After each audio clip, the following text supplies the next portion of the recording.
I smiled politely as my Uncle Paul swirled his glass of 20-year-old scotch, the amber liquid catching the light from the crystal chandelier hanging above his dining table. "So, Sarah just walks into the HR office expecting a promotion," he announced to the table, his voice carrying across the open floor plan of his Cherry Hills mansion. "Instead, they handed her a severance package." He chuckled, a sound that traveled around the table, picking up momentum as it went. My cousin Ryan, Uncle Paul's son and heir apparent, nearly choked on his wine. Classic Sarah, always aiming too high without understanding the landscape. The knowing glances exchanged around the table made it clear this was a familiar topic of conversation, one they'd enjoyed many times before. I took a small sip of water, the cool liquid washing down the sharp retort I wouldn't allow myself to voice. The bimonthly Mitchell family dinner was in full swing, and as usual, my supposed career failures were providing the evening's entertainment. Before we jump back in, tell us where you're tuning in from, and if this story touches you, make sure you're subscribed, because tomorrow, I've saved something extra special for you. Sarah just doesn't understand corporate strategy, Uncle Paul continued, leaning back in his chair. In real estate development, we play the long game. Right, Ryan? Ryan nodded sagely. It's all about positioning and leverage. Sarah's problem is she never learned to navigate office politics. My Aunt Barbara patted my hand with practiced sympathy. Not everyone is cut out for the corporate ladder, dear. Some people are just better suited to simpler pursuits. That last barb was delivered with the smooth precision of someone who had been polishing her condescension for decades. Barbara had never forgiven me for turning down a job at Mitchell Properties right out of college. In the Mitchell family hierarchy, declining Uncle Paul's generosity was tantamount to treason. If only they knew what was in my investment portfolio. If only they knew about the app I'd developed 3 years ago that now generated passive income in the 6 figures annually.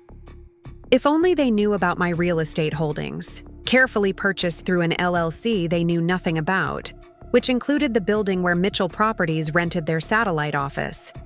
If only they knew who I really was. "Sarah, my..." Cousin Megan called from across the table, her voice sweet but her intention anything but. "Tell everyone about that exit interview disaster." All eyes turned to me, hungry for another amusing tale of my professional incompetence.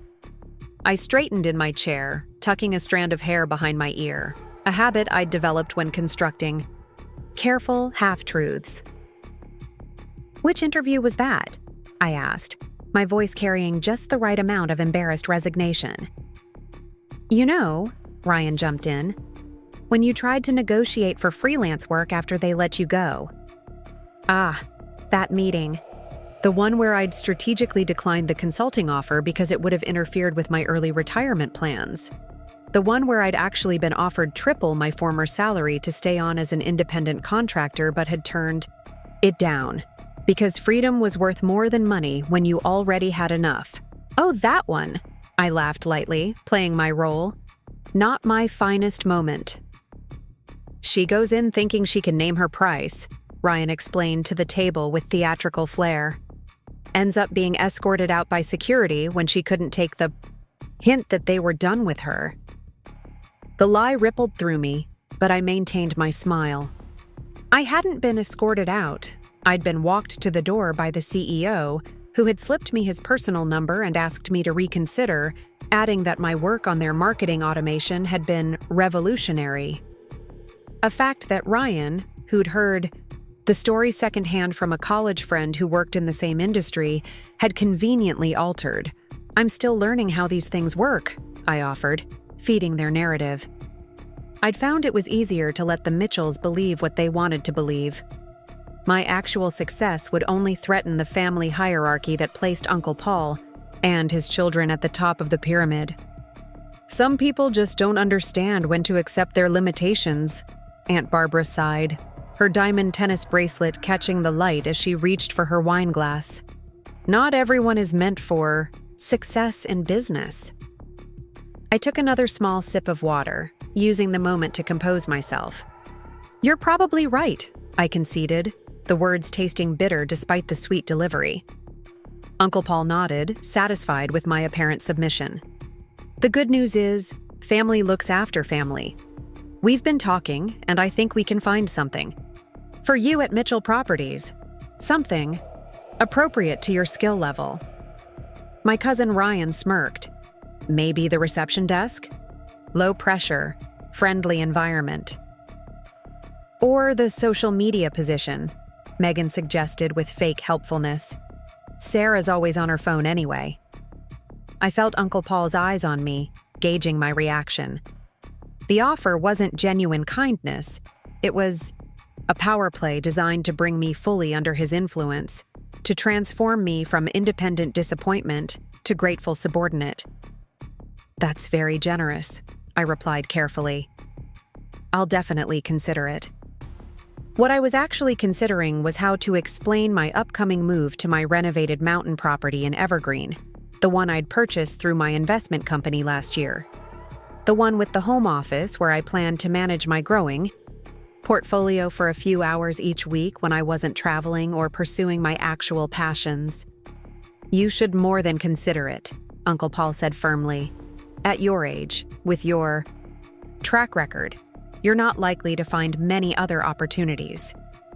At 32, I was apparently already washed up in the Mitchell family narrative.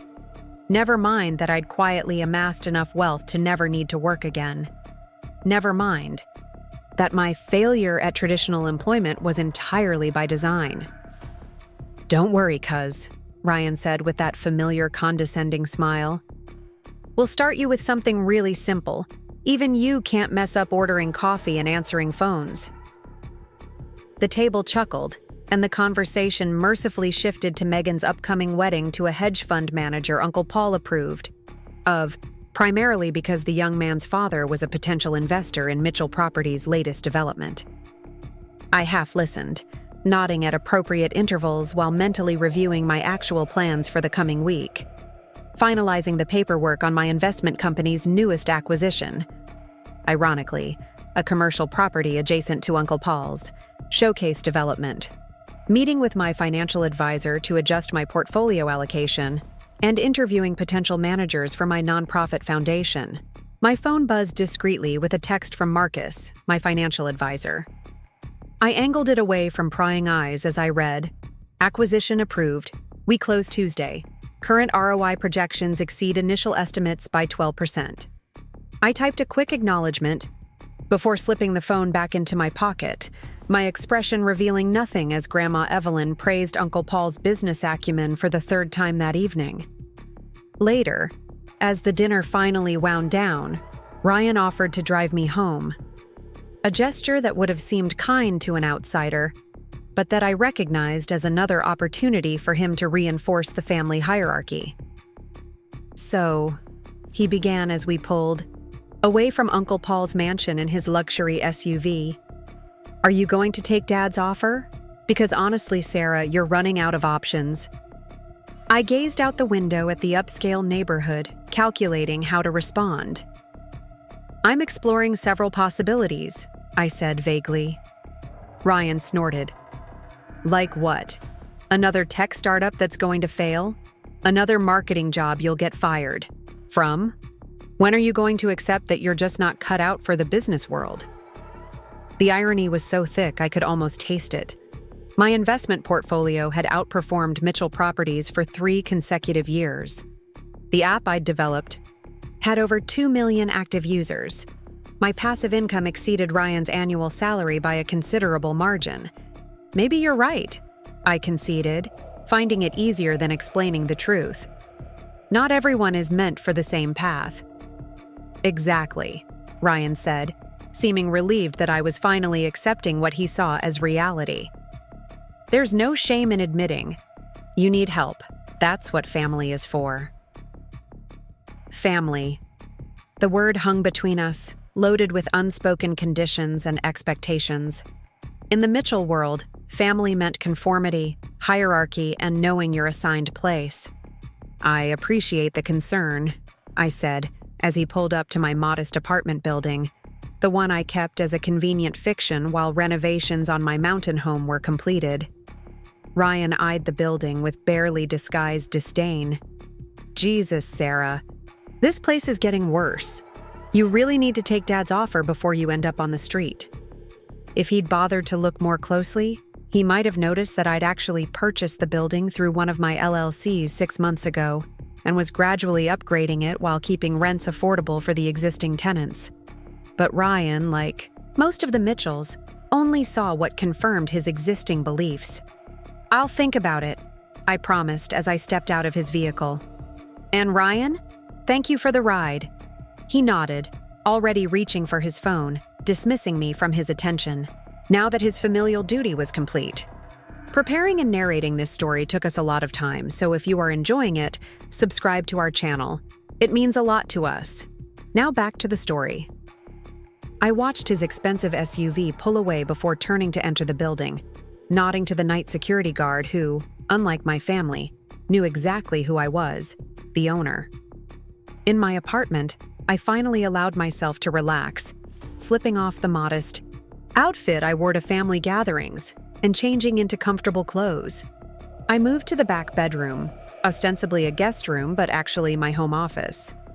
Behind a sliding bookcase, yes, I'd indulged my love of secret passages, was my actual workstation, with multiple monitors displaying my investment tracking software, property management systems, and the analytics dashboard for my app. I sat down and began reviewing the latest acquisition data Marcus had sent over.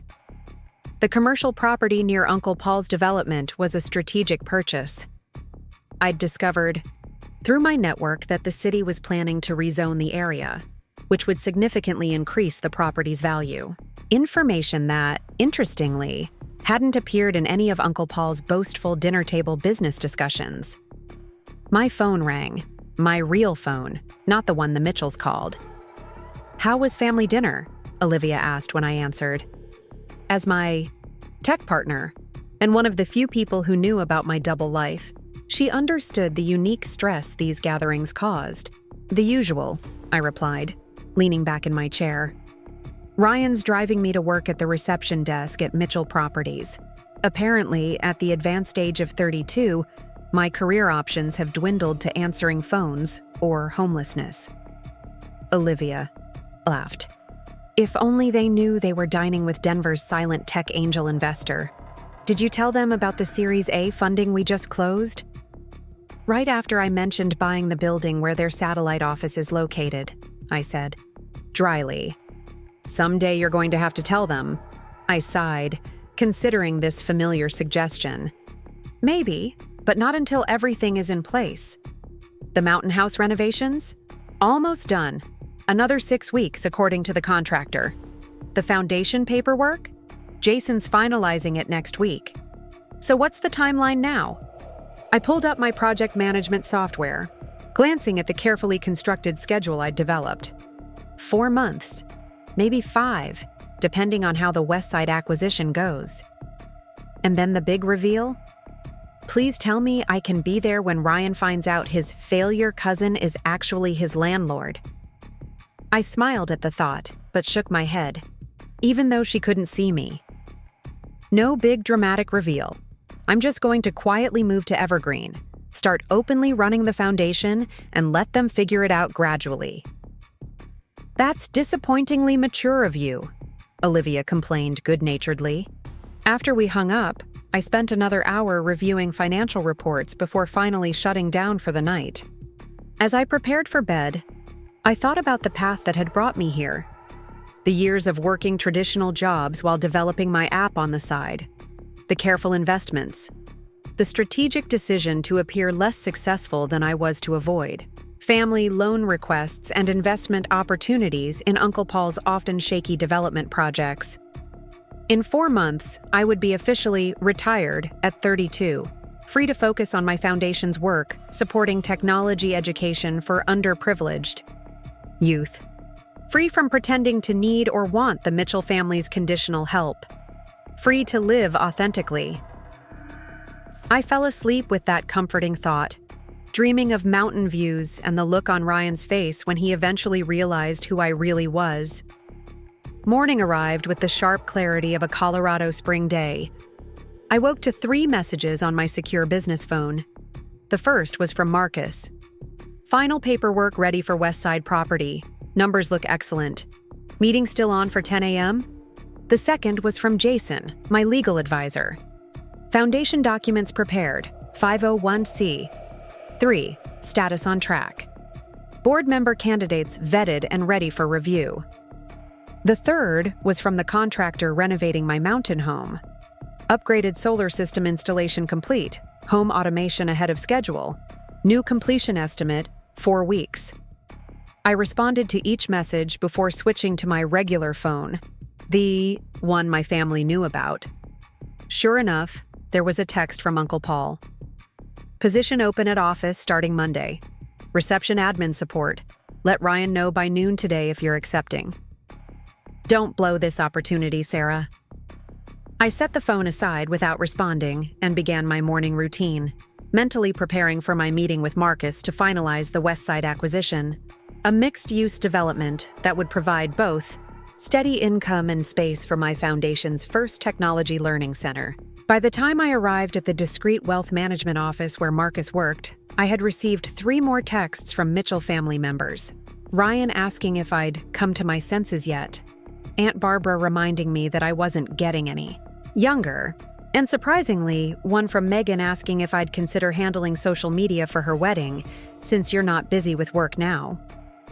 Marcus greeted me with his usual calm efficiency, leading me to a private conference room where the acquisition documents were laid out neatly beside a portfolio overview.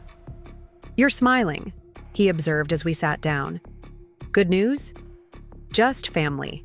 Being family, I replied, setting my phone face down on the table. Nothing important. Speaking of family, Marcus said, sliding a folder toward me. Have you reconsidered my suggestion about creating a formal inheritance structure? Given your asset level, it's becoming increasingly important. I opened the folder, scanning the documents he'd prepared outlining various trust options. Still thinking about it. The Mitchell family dynamics make it complicated. All the more reason to have clear documentation, he pointed out, especially with the foundation launching soon. He was right, of course. My current net worth, just over $11 million, wasn't massive by ultra-wealthy standards, but it was significant enough to require proper planning, particularly since I intended the bulk of it eventually to fund my foundation's work. Let's focus on the Westside acquisition first, I suggested, turning to those documents. Then we can discuss trust structures. The meeting progressed efficiently, as my interactions with Marcus always did. By noon, I was the official owner of a prime piece of Denver real estate, and we'd scheduled another meeting to address the inheritance question. As I left his office, my phone buzzed with another text from Ryan. Dad needs your answer. Stop being difficult. This is your last chance. I sighed, realizing I couldn't put off the response any longer. I typed carefully. Thank you for the opportunity, but I've decided to pursue another path. His response was immediate. What other path? Who would hire you? Rather than engage, I simply responded, I appreciate the concern. I'll explain more at Sunday dinner. Then I switched back to my business phone and called Olivia to update her on the Westside acquisition. So that's the last piece, right? She asked after I'd outlined the purchase. The complete set of properties for the education initiative? Yes. Once the mountain house is ready, I'll have everything in place. Financial independence, the foundation launch, and a clean break from pretending I need Mitchell Properties to rescue me. 4 weeks, Olivia mused, faster than your original timeline. The opportunity on Westside moved things up, I acknowledged, but it's better this way. I'm tired of the charade. So what are you going to tell them at Sunday dinner? I considered this as I walked to my car. A version of the truth, that I'm moving to Evergreen to find myself and pursue nonprofit work. And when they ask how you're going to support yourself, I'll be vague. Mention consulting work and Investments. They'll assume I'm delusional or lying, and that's fine for now. Olivia laughed. Sometimes I don't understand why you care what they think. It was a fair question, one I'd asked myself many times. The answer was complicated, tied up in childhood dynamics, and the genuine love I still felt for my family despite their dismissiveness. Part of me hoped that once I revealed my success on my own terms, we might rebuild relationships on a more equal footing. The rest of the week passed in a flurry of activity. I met with the Foundation's potential board members, reviewed final designs for the Learning Center, and began quietly packing my apartment, preparing for the move to Evergreen. During this time, my phone practically exploded with Mitchell family messages, each more concerned or indignant than the last. Uncle, Paul demanded an explanation for my irresponsible decision. Aunt Barbara suggested I seek therapy for my self-sabotaging behavior. Even Grandma Evelyn called, her voice wavering with practiced disappointment as she reminded me how lucky I was that Paul was willing to help me despite my history of poor choices. I responded politely but firmly to each, repeating that I would explain more at Sunday dinner. By the time Sunday arrived, I had made significant progress on my transition plans. The Mountain House renovations had accelerated thanks to a bonus I'd offered the contractors. The foundation paperwork was complete and filed. My apartment was half-packed, with essentials already moved to temporary storage. I arrived at Uncle Paul's mansion precisely on time, dressed slightly more professionally than usual, a subtle change that was immediately noticed. "Interview outfit?" Ryan asked with a smirk as I entered the dining room. "A bit late for that, isn't it?" "Actually," I replied calmly, taking my usual seat, "I just came from a meeting." "On Sunday?" Aunt Barbara raised a perfectly manicured eyebrow. "What kind of meeting?" "Nonprofit work," I said, which was technically true. I'd spent the morning interviewing the final candidate for the Foundation's executive director position. Uncle Paul snorted as he took his seat at the head of the heir table. "Nonprofit. Perfect. You couldn't make it in the real business world, so now you're going to play charity worker." I accepted the glass of water the housekeeper offered, declining the wine. I wanted a clear head for this conversation. "Something like that. So that's your big plan?" Ryan pressed. "Volunteer work? How exactly are you planning to pay your rent?" "I'm moving, actually," I replied, "to Evergreen." This announcement created exactly the stir I'd anticipated. Evergreen was an upscale mountain community. Well, beyond what the Mitchells believed I could afford. "Evergreen?" Uncle Paul set down his fork. "That's ridiculous. You can't afford Evergreen." "I've made arrangements," I said vaguely. "I've been developing some side projects and investments over the past few years." The table erupted in poorly concealed laughter. "Investments?" Ryan repeated incredulously. "With what money?"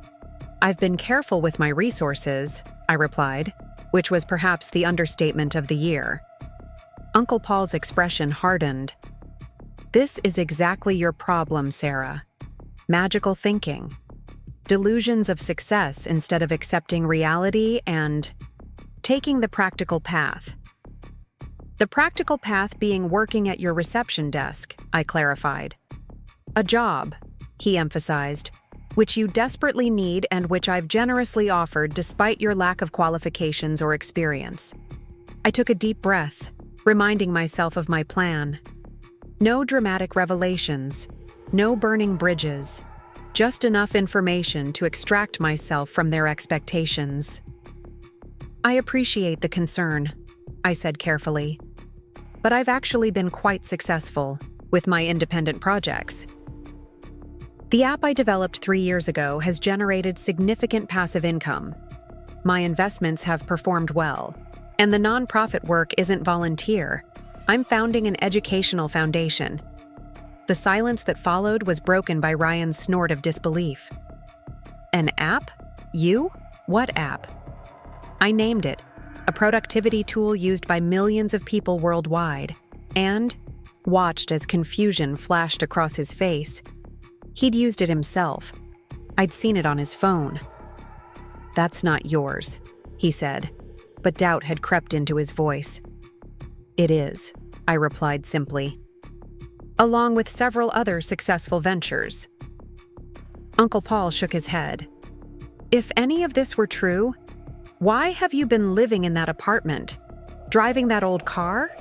You've been unemployed for weeks, and suddenly you're claiming to be some secret success story?" The questions were fair from his perspective. I'd deliberately maintained the appearance of struggling specifically to avoid these kinds of interactions with my family. "I chose to live modestly while building my business," I explained. "And I haven't been unemployed. I've been self-employed, focused on my own projects rather than traditional jobs." Aunt Barbara exchanged a concerned glance with Uncle Paul. "Sarah, dear, I think perhaps the stress of losing your job has affected your thinking. These fantasies, they're not fantasies," I interrupted gently. "But I understand why you might think so. I've never talked about my work with the family because—" I paused, searching for a diplomatic way to express it. "Because it's not real," Ryan supplied confidently. I smiled slightly. "Because I wanted to establish myself independently, without family connections or influences." Uncle Paul's face darkened. "What's that supposed to mean?" "Simply that I wanted to succeed or fail on my own terms," I clarified. "And now, I have the freedom to pursue work I'm passionate about. The foundation will focus on technology education for underprivileged youth." "And you're funding this foundation how exactly?" Uncle Paul demanded. "Through my company," I replied. "The details aren't important right now. What matters is that I'm declining the position at Mitchell Properties because I have other commitments, not because I'm being difficult or delusional." The remainder of the dinner was tense, with conversation repeatedly circling back to my supposed fantasy life and the family's collective concern for my mental well-being. I maintained my composure, neither revealing the full extent of my success nor backing down from my assertion of independence. As Ryan drove me home later, his previous mockery had been replaced by confused suspicion. "That app you mentioned," he said finally, breaking the silence. "It's really yours?" "Yes," I replied simply. "And it makes money? Real money?" "Yes." He was quiet for another moment. "Why didn't you ever say anything?" I considered my answer carefully. "Would you have believed me if I had?" The question hung between us as he pulled up to my apartment building. For once, Ryan seemed to actually look at me, not through the lens of family history and assumptions, but as if seeing me for the first time. "I guess we'll find out if you're telling the truth when you either move to Evergreen or come begging for that receptionist job," he said finally, but the usual edge was missing from his voice. "I guess we will," I agreed, stepping out of his car. As I watched him drive away, I felt a curious mixture of anticipation and sadness. In less than a month, the life I'd been secretly building would become my public reality. The facades would fall away. The truth would gradually emerge. I wasn't naive enough to think the Mitchell family dynamics would change overnight. Uncle Paul would likely attribute my success to luck. Ryan might claim he'd always believed in me. Aunt Barbara would find new ways to minimize my achievements. But none of that really mattered anymore. I'd built my success not to impress them or prove them wrong, but because it was the life I wanted: financial freedom, meaningful work, and the joy of creating something valuable on my own terms. I entered my apartment building for one of the last times, nodding to the night security guard as I passed. 4 more weeks until I moved to Evergreen. 4 more weeks until I officially launched the foundation. 4 more weeks until I stopped being the family failure and started being exactly who I'd been all along. A woman who had quietly created extraordinary success, while those around her saw only what they expected to see. The irony wasn't lost on me that in trying to appear unsuccessful to avoid family complications, I'd endured years of their condescension. But in the end, The path I'd chosen had given me something they couldn't take away or take credit for, a life entirely of my own making. And that was worth every difficult family dinner, every dismissive comment, and every underestimation. The morning after the tense family dinner, I woke to the insistent buzzing of my phone. Aunt Barbara had sent a group text to the entire Mitchell clan expressing her deep concern about my mental state and suggesting a family intervention. The responses ranged from Uncle Steve's agreement that I seemed delusional to cousin Megan's offer to research affordable therapists. I set the phone aside without responding and turned instead to my laptop, reviewing the latest analytics for my app. Usage was up 8% from the previous month, and the premium subscription conversion rate had exceeded projections. Another notification informed me that the final payment for my mountain property renovations had cleared. Everything was proceeding according to plan despite the Mitchell family drama. My business phone rang. It was Jason Rivera, my legal advisor. "Morning, Sarah," he greeted me. "Just got an interesting call from someone asking about your foundation." I frowned, setting down my coffee. "Already? Who was it?" "A real estate attorney who works with Mitchell Properties. Said he was doing some standard background research on a potential business partner." My stomach tightened. Ryan. That would be my guess. I didn't confirm or deny anything, just said I couldn't discuss clients without authorization. I sighed, unsurprised but disappointed. The Mitchells were predictable. When faced with information that didn't fit their narrative, they'd try to disprove it rather than reconsider their assumptions. "Thanks for the heads up. They're going to find out eventually, but I'd prefer it to be on my timeline." Speaking of timelines, Jason continued, "the foundation paperwork is officially complete. You're now the founder and primary benefactor of the Mitchell Innovation Center for Education." I smiled at the subtle joke in the name. "Mice? Really, Jason?" "Seemed fitting, given your preference for staying quiet and working behind the scenes," he replied, the smile evident in his voice. "Besides, kids will love a mouse mascot for a tech education center." After we hung up, I considered my next move. Ryan's investigation meant I needed to be careful about what information might become available to him. The foundation paperwork was public record now, but the structure was complex enough that connecting it directly to me would take some digging. My app company operated under a different name, with my involvement obscured through multiple layers of corporate entities, partly for privacy and partly for tax efficiency. I decided to accelerate certain aspects of my plan. I called Marcus and arranged to meet him that afternoon, then contacted the moving company to confirm they could accommodate an earlier schedule. Just as I was preparing to leave my apartment, my personal phone rang. It was Ryan. "Hey, cuz," he said when I answered, his tone artificially casual. "Got time for coffee today?" "Actually, I'm pretty busy," I replied, immediately on guard. Ryan had never spontaneously asked me for coffee in his life. "Too busy for family? Come on, Sarah. I just want to talk about yesterday. Clear the air." I weighed my options. Declining would only increase his suspicion, while meeting might give me insight into exactly what he knew or suspected. "Fine. Daydream Cafe at 2 p.m. I can give you 30 minutes. "Perfect. See you then." The cafe was a strategic choice on my part, a modest place where I often worked, its unassuming appearance belying the fact that it was one of my business investments.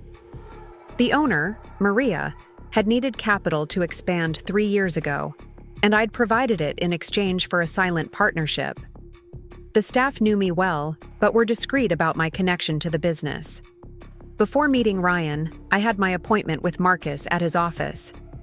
The wealth management firm's understated elegance always reminded me of the fine line I walked, having access to significant resources while presenting a far more modest facade to my family.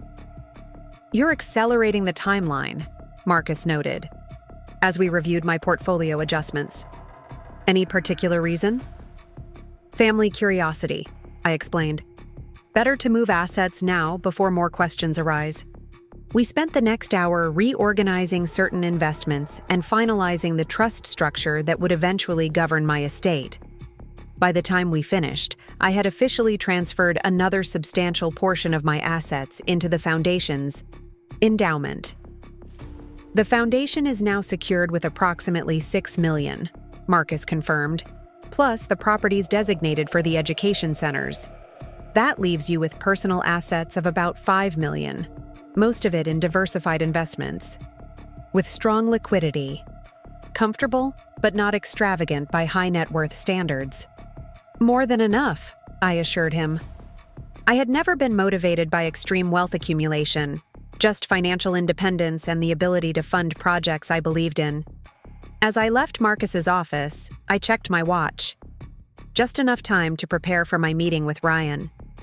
I stopped by my apartment to change into more casual clothes, the kind Ryan would expect from his struggling cousin, and headed to Daydream Cafe. Ryan was already there when I arrived, sitting at a corner table with 2 coffees. He'd ordered my usual, a small gesture that might have seemed thoughtful if I didn't suspect his motives. "Thanks for making time," he said as I sat down. His usual smug expression was replaced by something more calculating, almost uncertain. "What's on your mind, Ryan?" I asked directly. He took a sip of his coffee, studying me over the rim of his cup. "I've been thinking about what you said yesterday, about your app and your investments." I waited, saying nothing. "It got me curious," he continued. "So I did a little research." "I'm sure you did." His eyes narrowed slightly at my lack of concern. "There's no record of you owning any significant tech company, no SEC filings with your name, nothing connecting you to that app you claimed credit for." I smiled slightly. "Did you expect there to be?" This wasn't the response he'd anticipated. He leaned forward. "Look, Sarah, I'm trying to understand what's going on with you. First, you turned down a perfectly good job opportunity. Then you claim you're moving to Evergreen, one of the most expensive areas in Colorado. You talk about having some secret successful business and funding a foundation. None of it adds up." "It adds up perfectly," I replied calmly. "It just doesn't match. The story you've created about who I am." Ryan's expression hardened. "Dad's worried about you. We all are. If you're in some kind of trouble, financial trouble, legal trouble, whatever, just tell us. The family can help." The irony was almost painful. After years of dismissing my capabilities and mocking my career choices, now they were concerned. I might be involved in something shady because they couldn't reconcile my claims with their perception of me. "I'm not in trouble, Ryan. I'm actually doing extremely well." "Then prove it," he challenged. "Show me bank statements, business records, something concrete." I laughed softly. "I don't need to prove anything to you. In a few weeks, I'll be moving to Evergreen. A few weeks after that, the foundation will launch publicly. You can choose to believe me now or wait and see for yourself." Ryan's jaw tightened as he realized I wasn't going to provide the evidence he sought. "This isn't like you, Sarah. You've always been practical, realistic about your limitations." "No," I corrected him gently. "I've always been exactly who I am. You and the rest of the family simply created a convenient narrative about me that fit your worldview." He sat back, frustrated. "So that's it? We're supposed to just take your word that you've secretly been some kind of tech mogul all this time?" I shrugged. "Take my word or don't. It changes nothing." Maria approached our table then, her warm smile a welcome interruption. "Sarah, good to see you. The usual refill?" "Thanks, Maria. And can you bring the proposal we discussed yesterday?" "I've made my decision." "Of course," she replied, heading back to the counter. Ryan watched this interaction with narrowed eyes. "What proposal?" "Business," I said simply. Maria returned with my refill and a folder, which she handed to me with a hopeful expression. "Have you decided?" I nodded, removing a document from the folder and signing it without hesitation. The expansion is approved. Let's move forward with the plans we discussed. Maria's face lit up. That's wonderful. Thank you. I'll call the contractor today. After she left, Ryan stared at me, confusion evident on his face. What was that about? The cafe is expanding into the vacant space next door, I explained. It required some additional investment. And you're involved because I'm a partner in the business. Ryan's expression shifted through several emotions: disbelief, confusion, and finally a dawning suspicion that perhaps he'd misjudged the situation. Since when? 3 years, I replied. Maria needed capital to grow, and I saw potential in her business model. 3 years, he repeated slowly. And you never mentioned this to the family. Why would I? The Mitchells have made it abundantly clear what they think of my business acumen. Ryan struggled visibly with this new information. So what else haven't you told us? Quite a bit, I acknowledged. But as I said, you'll see for yourself soon enough. Our conversation was interrupted by Ryan's phone.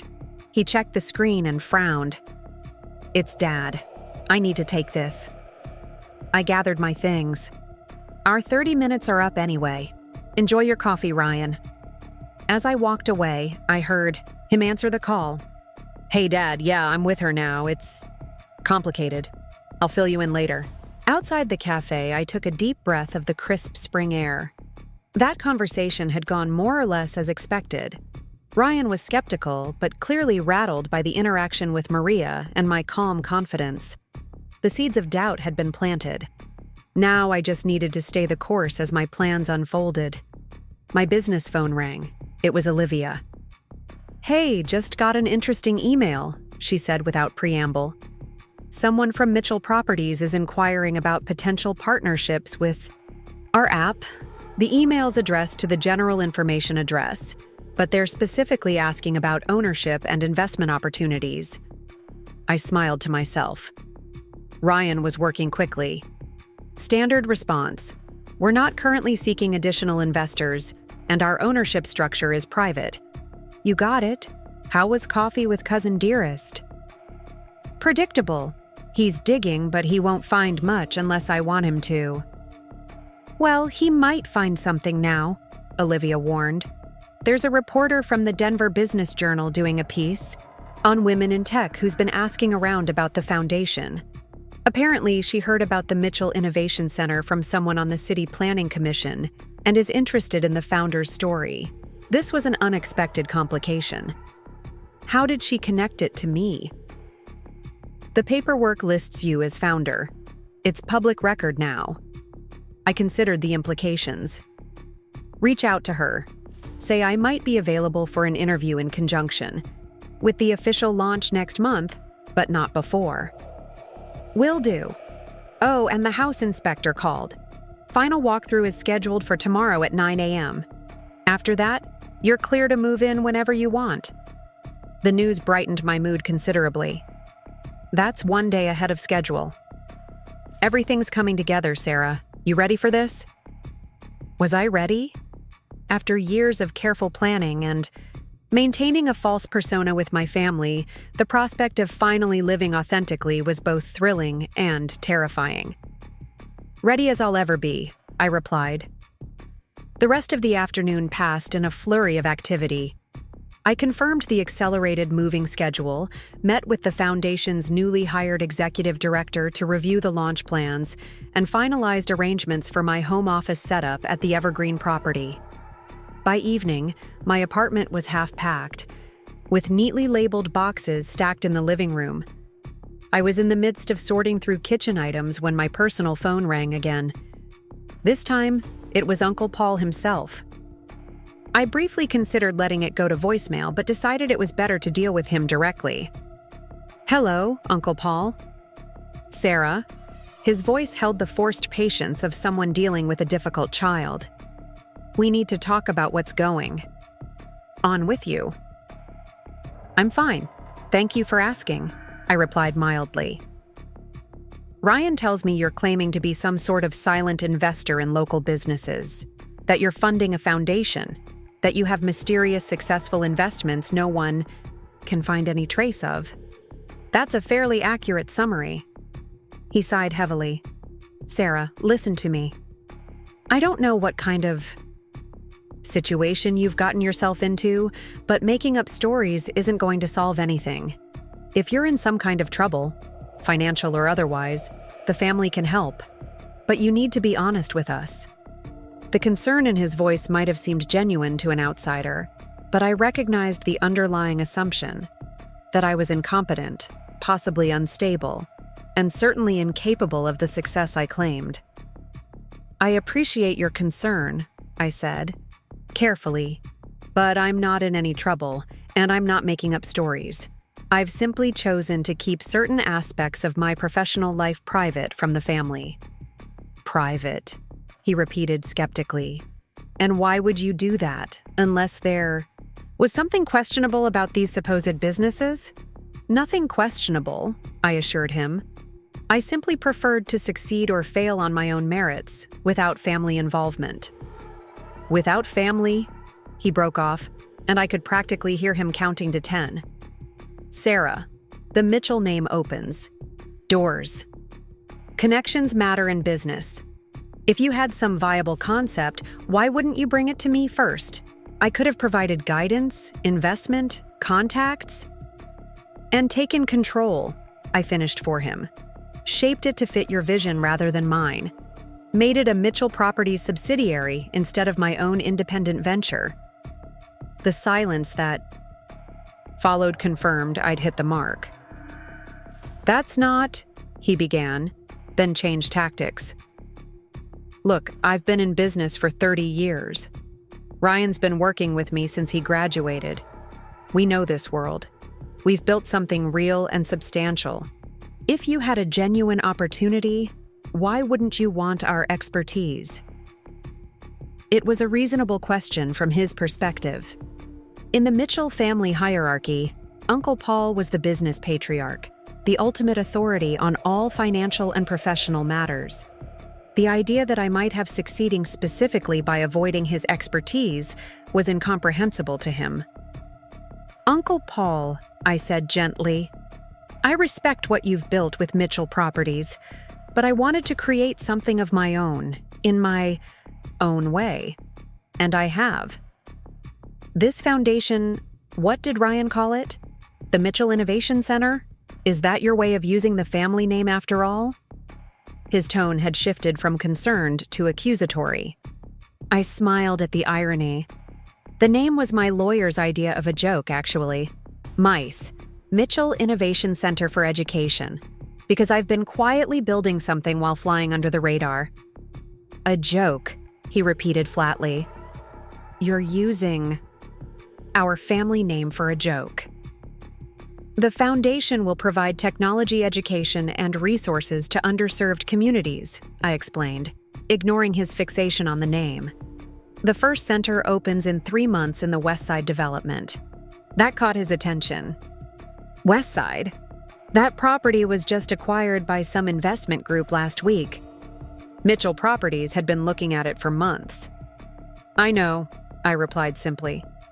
Another long silence as he processed the implication. Are you saying you're connected to the group that bought Westside? I'm saying the timeline for my plans is accelerating, and you'll have answers to your questions soon enough. In the meantime, I'm declining the position at Mitchell Properties. I am moving to Evergreen, and I would appreciate if you and the rest of the family would respect my decisions, even if you don't understand them yet. This isn't over, Sarah, he warned, his voice hardening. If you're involved in something that could affect the Mitchell name or business, I need to know. Goodbye, Uncle Paul, I said firmly, ending the call before he could continue. Set the phone down with a sigh, knowing this was just the beginning of the family pushback. The Mitchells weren't accustomed to having their authority questioned, especially by someone they'd long ago categorized as the family underachiever. My business phone chimed with a text from Jason. Mitchell Properties attorney made formal inquiry about foundation. responded with minimal legally required information. Heads up. Followed immediately by one from Marcus. Unusual activity on your publicly accessible accounts. Someone running comprehensive background and asset checks. Secure. Systems unaffected. The Mitchells were mobilizing their resources just as I'd expected. Uncle Paul would use every connection and tool at his disposal to uncover what he now perceived as a potential threat.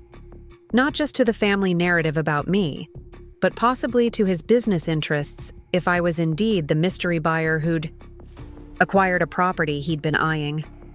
I sent quick acknowledgments to both Jason and Marcus, then returned to my packing with renewed determination. The timeline had definitely accelerated, but my foundation was solid. Years of careful planning couldn't be undone by a few days of Mitchell family investigation. The next morning, I drove to Evergreen for the final inspection of my mountain home. The property was everything I'd envisioned when I first purchased it.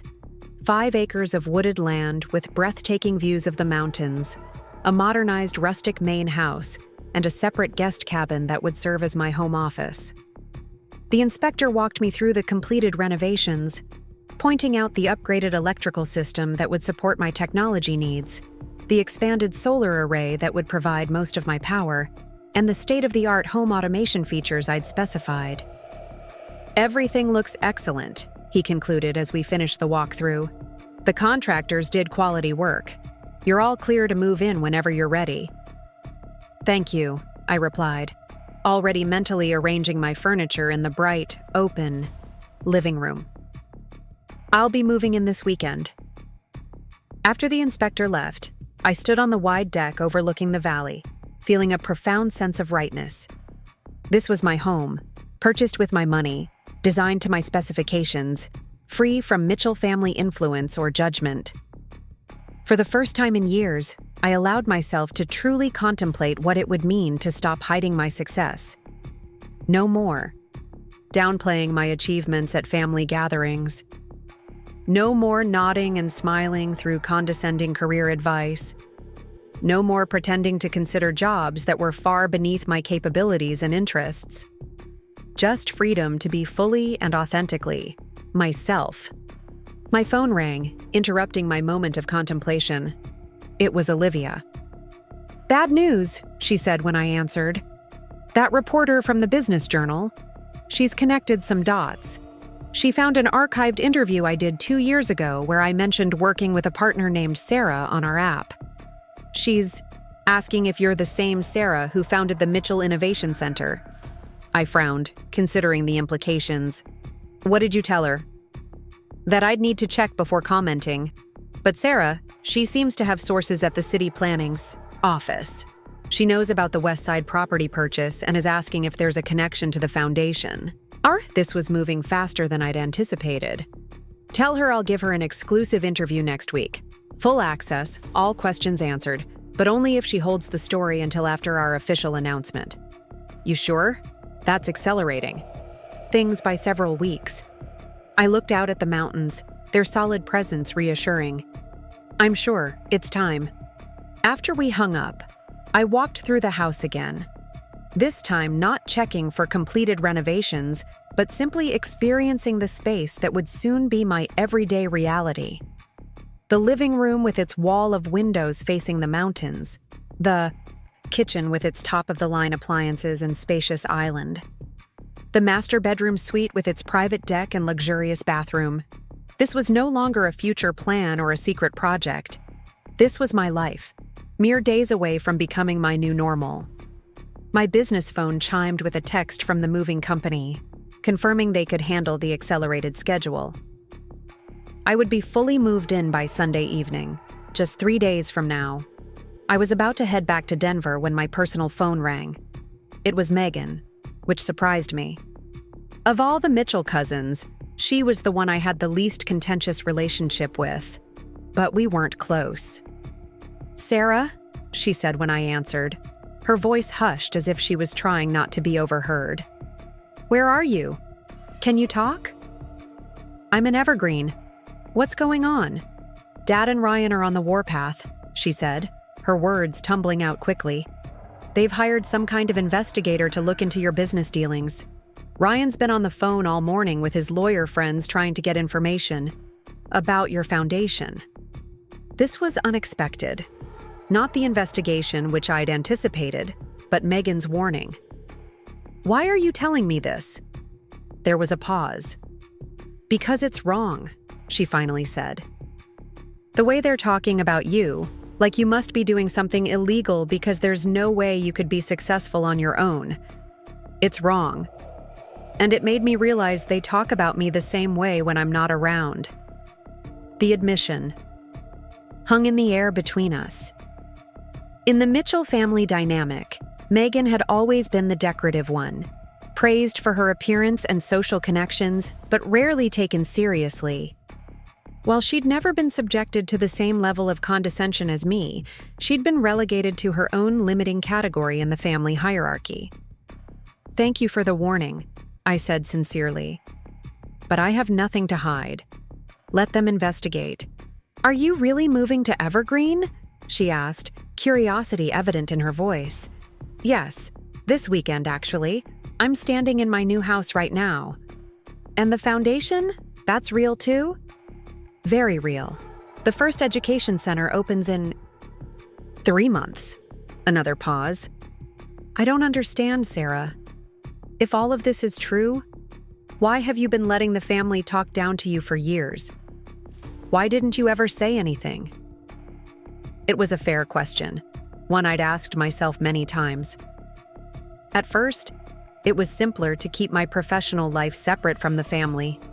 Then, as I became more successful, I realized that revealing the truth would fundamentally change the family dynamic. People don't like having their deeply held beliefs challenged, especially when those beliefs involve their own superiority. So you just let them think you were a failure? The concept seemed to genuinely baffle her. I let them think what they wanted to think, I corrected, and focused my energy on building something meaningful rather than trying to change their perceptions. That's kind of amazing, Megan said softly, and really sad. It is what it is, I replied. But things are changing now. The truth is coming out, ready or not. Do you think... She hesitated. Never mind. What is it, Megan? Do you think I could see it sometime? Your new house? The foundation? I'd like to understand better. The request surprised me. In all our years as cousins, Megan had never expressed genuine interest in my life or work. Yet something in her voice suggested this wasn't merely curiosity about the family scandal. There was a hint of something deeper, perhaps a recognition of her own constrained role in the Mitchell hierarchy. Of course, I said. Once I'm settled, you're welcome to visit. Thanks, Sarah. And I'm sorry for all the times I went along with Ryan and Dad when they were dismissing you. I should have said something. The apology was unexpected, but welcome. Thank you for saying that. And thanks for the warning about the investigation. After we hung up, I stood on the deck for a few more minutes, processing the conversation. Megan's call suggested the Mitchell family dynamics might be more complex and potentially more changeable than I'd assumed. Perhaps my emergence from the shadows would trigger ripples beyond just my own relationship with the family. As I drove back to Denver, I mentally revised my timeline once again. With the reporter's interest, the family investigation, and now, Megan's unexpected alignment, events were unfolding faster than anticipated. I needed to prepare for the public revelation of my success sooner rather than later. My first step would be moving into the Evergreen house this weekend. The second would be the interview with the Denver Business Journal next week. The third would be an official announcement about the Foundation and Education Center. After that, the Mitchell family would have no choice but to confront the reality of who I actually was. Not the failure they'd imagined, but a successful entrepreneur and philanthropist who had built something meaningful entirely without their help or approval. The thought brought a smile to my face as I drove down the mountain toward Denver. Years of patient planning were about to culminate in a transformation none of the Mitchells had seen coming. How they would respond remained to be seen. But one thing was certain: the days of sitting quietly through their condescension were finally over. I stood in the center of my new evergreen home, surrounded by half-unpacked boxes and the late afternoon sunlight streaming through the wall of windows. The moving team had just left after efficiently transferring my belongings from the apartment I'd strategically maintained as part of my cover story. Now, alone in the spacious mountain retreat that represented my true financial reality, I felt a curious mix of relief and apprehension. My phone buzzed with a text from Olivia. Reporter confirmed. Interview set for Wednesday at 10 a.m. She's agreed to embargo until official announcement next week. I sent a quick acknowledgement, then wandered to the deck overlooking the valley. The panoramic view of snow-capped peaks against the clear blue Colorado sky grounded me, a reminder of why I'd made the choices that led me here. Financial independence wasn't just about wealth. It was about the freedom to live authentically, without compromising my values or vision to please others, especially my family. The thought of the Mitchells triggered a reflexive tightening in my chest. Their investigation into my affairs was undoubtedly intensifying. Ryan had called 3 times since our coffee meeting, each voicemail more insistent than the last. Uncle Paul had enlisted his trusted business associates to discreetly inquire about my foundation and investments. Even Aunt Barbara had reached out to mutual acquaintances, trying to understand my supposed delusions of grandeur, as she'd termed them. Only Megan had maintained respectful boundaries, sending a single text that morning. Hope the move is going well. Still interested in seeing your place when you're settled. I was contemplating how to respond when my business phone rang. It was Marcus. Sarah, he began without preamble. We have a situation. Mitchell Properties has made a formal inquiry to Mountain View Bank about the mortgage on your evergreen property. My breath caught. How is that possible? The purchase was through the LLC. The LLC is solid, Marcus assured me. But your uncle appears to have connections at the bank. They haven't disclosed anything yet. They've asked for a formal subpoena, but I thought you should know they're looking specifically at property records in Evergreen. I processed this information, calculating the implications. How long before they connect the dots? Hard to say. The LLC ownership structure is deliberately complex, but if they're determined enough, they'll find what they're looking for eventually, I concluded. The Mitchells, for all their faults, were tenacious when they felt their family interests were at stake. Do you want to further obscure the connections? Marcus asked. We could add another layer of corporate entities, perhaps offshore. No, I interrupted, the decision crystallizing as I spoke. No more hiding. If they discover the truth before our announcement, so be it. I'm done structuring my life around their expectations and judgments. There was a moment of silence before Marcus responded. I understand. For what it's worth, I think it's the right decision.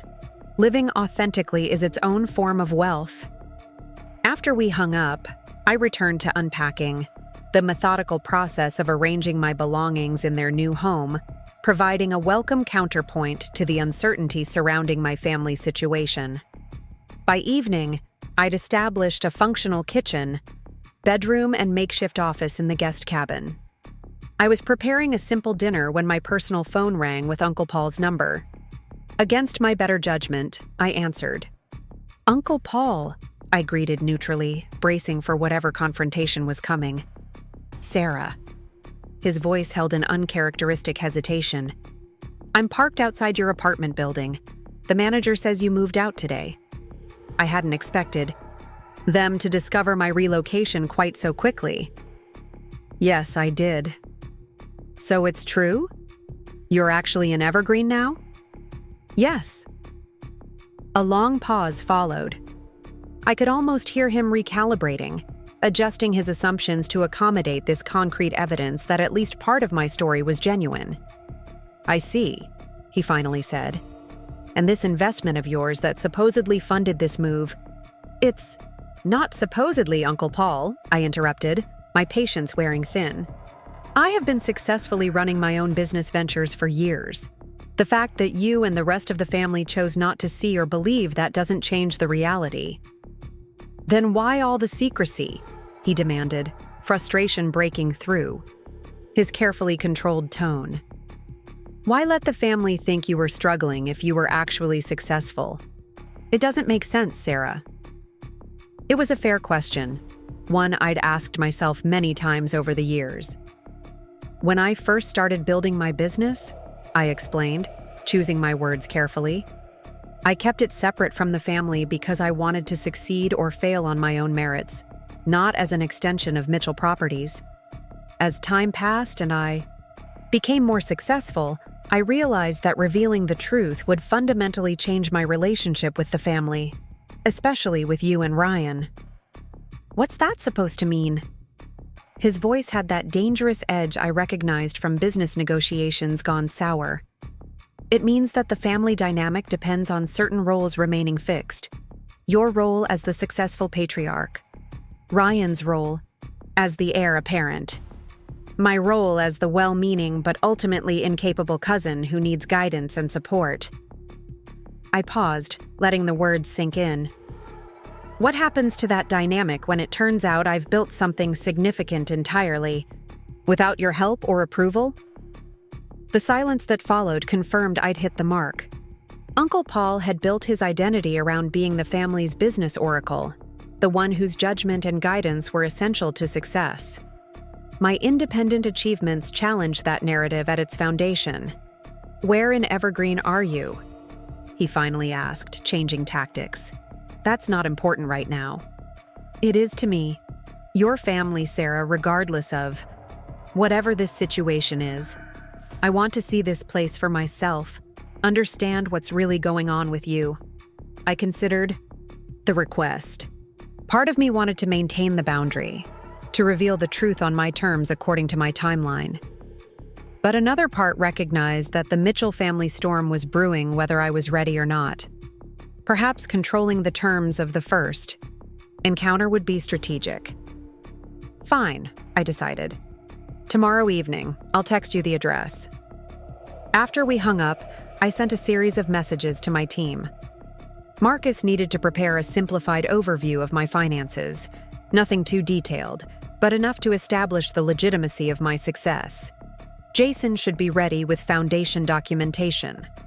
Olivia would accelerate the press package for the app company, revealing my role as co-founder.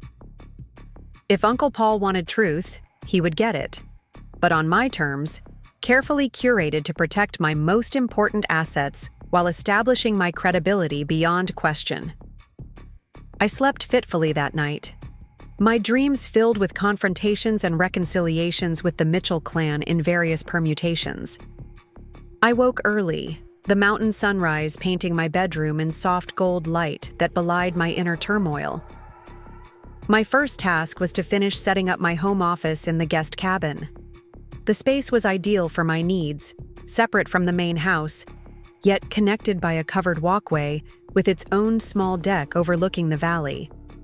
I arranged my dual monitors, ergonomic chair, and the various tech tools that facilitated my work, creating a space that reflected my actual professional identity, rather than the downplayed version I'd presented to my family. By mid-morning, I'd established a functional workspace and was reviewing the foundation's launch strategy when my business phone rang. It was Olivia. "We might have a problem," she began. "That reporter from the Business Journal? She's been contacted by someone from Mitchell Properties asking for information about our app company." I frowned. "What kind of information?" "Ownership structure, founding team, valuation, the works. She hasn't shared anything yet, but she called to give us a heads up. Said she thought it was interesting timing given our upcoming interview." I processed this development. The Mitchells were now actively reaching out to business contacts, trying to verify or disprove my claims. Did she say who contacted her? Ryan Mitchell personally. Of course, Ryan would be leading the investigation, both to protect the family interests and to satisfy his own wounded pride. The idea that his failure cousin might have built something substantial without his knowledge would be particularly galling to him. "Thank her for the heads up," I instructed, "and confirm that we're still on for tomorrow. If Ryan wants information, he can read it in her article like everyone else." After hanging up, I considered my next steps.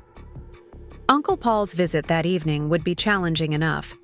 I didn't need additional complications from Ryan's parallel investigation.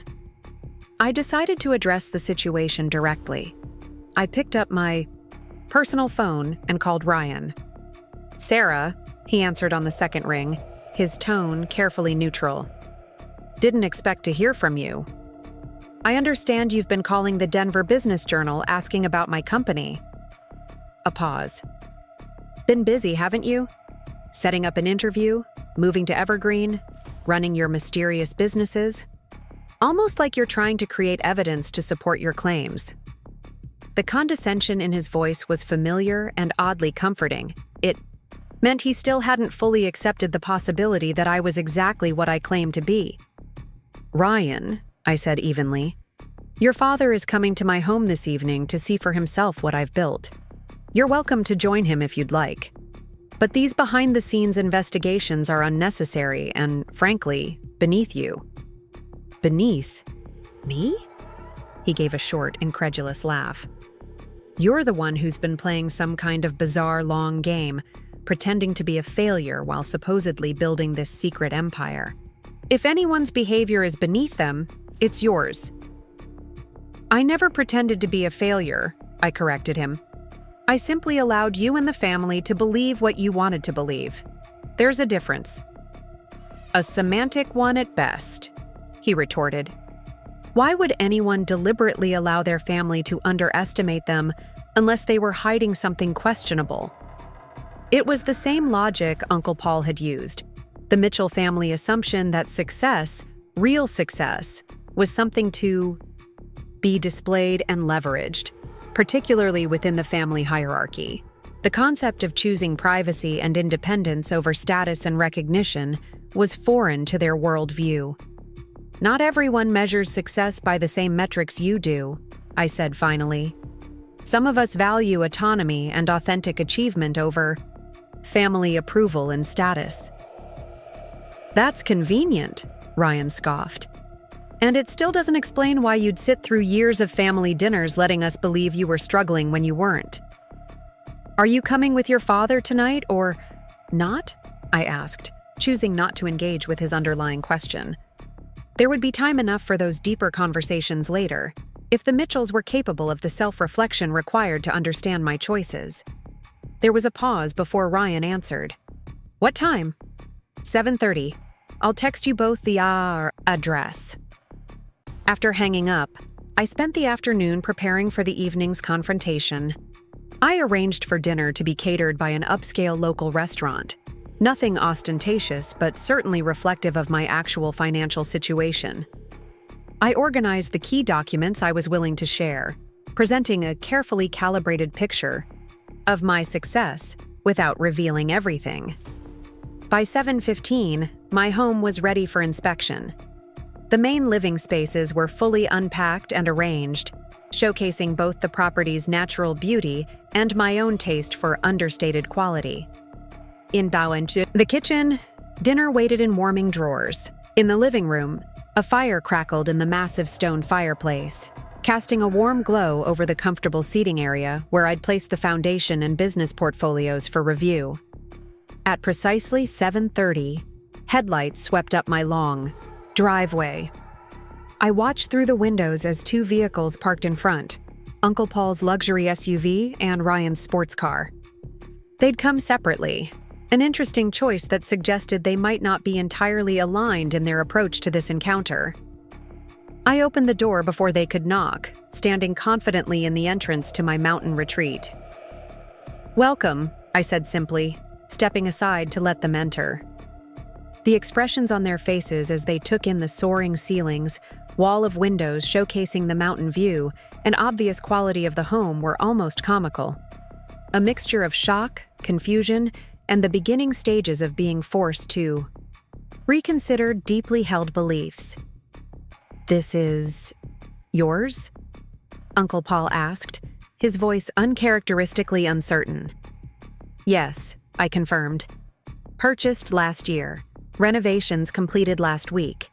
Ryan moved further into the space, his eyes cataloging details with the practiced assessment of someone raised in real estate development. This is at least a $3 million property, he noted, the statement half question, half accusation.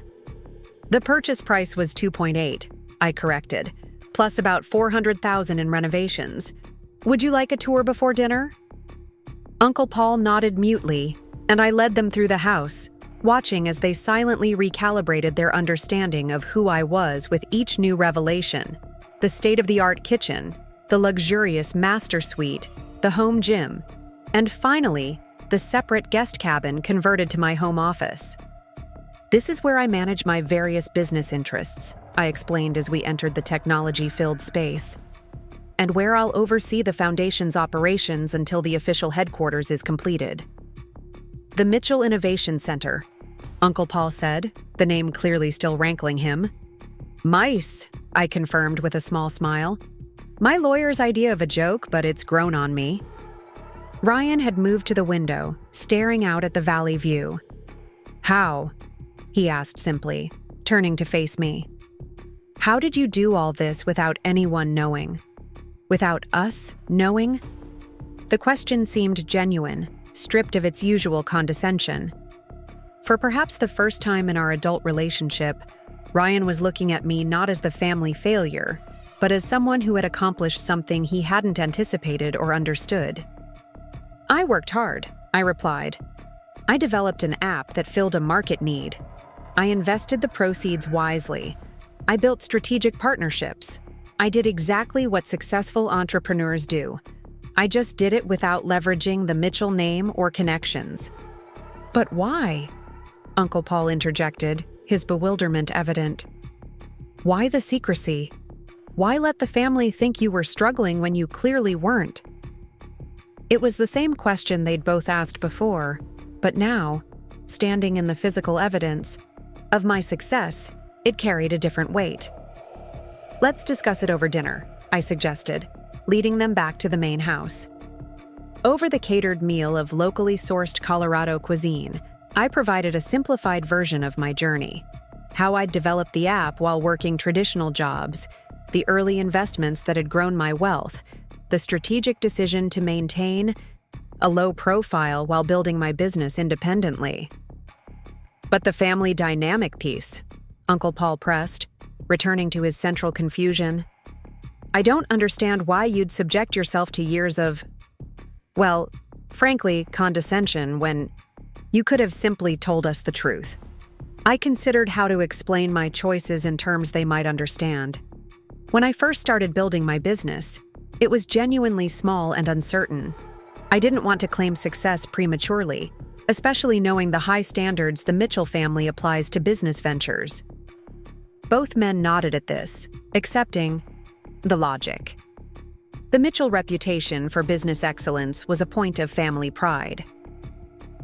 As time passed and I became more successful, I continued, I realized something important. The family dynamic depended on certain roles remaining fixed. Yours as the successful patriarch, I nodded to Uncle Paul. Ryan's as the heir apparent, and mine as the well-meaning but ultimately incapable cousin who needed guidance and support. Ryan shifted uncomfortably in his seat, but didn't interrupt. The question became, what would happen to that dynamic if I revealed that I'd built something significant entirely without Mitchell guidance or approval? Would my success be celebrated, or would it be perceived as a challenge to the established hierarchy? Uncle Paul set down his fork, his expression hardening. You thought we'd be threatened by your success, that we'd undermine you out of some sort of. What? Jealousy. Not consciously, I clarified. But the Mitchell family operates on certain unspoken rules. Success comes through the family business, or with family blessing. Independent ventures are tolerated as long as they're modest and don't compete with Mitchell interests. I paused, making deliberate eye contact with each of them. How many times have family members who struck out too independently been subtly discouraged or openly criticized at family gatherings? The question hung in the air, unanswered, but undeniably accurate. Cousin David's restaurant venture, initially mocked, then actively undermined when it showed signs of success. Aunt Jennifer's interior design business, tolerated as a cute hobby, until she landed a major commercial contract that could have competed with Mitchell Properties development services. "That's different," Ryan finally said, though his tone lacked conviction. "Is it?" I challenged gently. "Or is it part of a pattern where Mitchell family success is expected to flow through established channels, with Uncle Paul at the top of the hierarchy?" Uncle Paul's face reddened slightly. "You make us sound like some kind of business cult." "Not a cult," I corrected. "A family with strong expectations and clearly defined roles. I simply chose to step outside those expectations and roles to build something that was entirely my own." A heavy silence fell over the table as they digested this perspective. It was Ryan who broke it, his voice uncharacteristically subdued. "So, all those times we offered advice, connections, jobs," he glanced at his father. "You were already more successful than we knew." "Yes." "And you sat there and took it. The condescension, the pity, when you could have simply told us the truth." I considered this framing. I could have. But would you have believed me without proof? And once I had proof, would revealing it have improved our family relationship? Or would it have created resentment and competition? Neither man had an immediate answer, which was itself revealing. The Mitchell family dynamics were so entrenched that even they recognized, on some level, the disruptive potential of my unexpected success. After dinner, I led them to the living room where I'd arranged the business portfolios. "These will give you a better understanding of what I've built," I explained, handing each of them a leather portfolio containing carefully selected documents. For the next hour, they reviewed the materials in near silence: the foundation structure, the app company financial highlights, the real estate investments I'd made through my LLC, and selected press coverage of my ventures, most of which had named me without making the Mitchell connection. "This is all legitimate," Uncle Paul finally said, the statement somewhere between a question and a concession. "It is," I confirmed. "As you'll see in the Denver Business Journal next week, I'm giving them an exclusive interview about the foundation, launch, and my background." Ryan's head snapped up. "You're going public with all of this?" "It's time," I said simply. "The foundation launch requires a public presence. I can't remain a silent success story anymore." Uncle Paul closed the portfolio slowly, his expression unreadable. "And the Mitchell name? Will you be using it in your public identity?" The question revealed his primary concern, not my success itself, but how it might reflect on or affect the Mitchell family brand. "I am a Mitchell," I replied carefully. "I won't deny my family connection, but the foundation and my companies operate under their own identities. They're not extensions of Mitchell Properties or attempts to leverage the family name." He nodded, seemingly satisfied with this answer. "The family will have questions." "I know. Particularly about why you maintained this facade for so long." "I understand, and I'm prepared to explain my choices, though I don't expect everyone to understand or approve of them." Ryan had been unusually quiet, reviewing the documents with an intensity that suggested he was genuinely trying to understand rather than simply find flaws or inconsistencies. "The West Side property," he said suddenly, looking up from the portfolio. "You're the buyer?" "Yes," I confirmed. "It will house the foundation's first education center, along with affordable office space for tech startups." "Dad was looking at that property for months," Ryan said, his tone accusatory. "Mitchell Properties had plans for a mixed-use development there." "I know," I acknowledged, "but your father's vision involved luxury condos and high-end retail. Mine prioritizes community needs and educational access. Uncle Paul's eyes narrowed slightly. You deliberately outbid us? I made a fair market offer that aligned with my vision for the space, I corrected, just as you would have done. Another silence fell, this one more charged than before. For the first time, they were confronting the reality that I wasn't just successfully operating outside the Mitchell orbit. I was potentially competing with their interests in certain arenas. I think we've seen enough for one evening, Uncle, Paul finally said, standing and gathering his coat. This is a lot to process, Sarah. Ryan followed his father's lead, though his expression suggested he had many more questions. The family dinner on Sunday, he said as they moved toward the door. Will you be there? It was a loaded question, not just about my attendance, but about how I would present myself now that the facade was beginning to crumble. Yes, I decided. I'll be there. After they left, I stood on the deck watching their taillights disappear down the winding mountain road. The encounter had gone more or less as I'd expected. Initial shock and disbelief giving way to reluctant acceptance of the evidence, followed by uncertainty about what my success meant for the family dynamic. Sunday's family dinner would be challenging, with the entire Mitchell clan reacting to the revelation of my true circumstances. But for the first time in years, I would attend as my authentic self. Not the family failure, not the silent success, but simply Sarah Mitchell, entrepreneur and philanthropist who had built something meaningful on her own terms.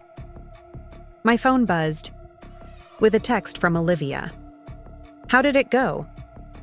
I considered how to summarize the complex emotional undercurrents of the evening. They believe me now, I replied.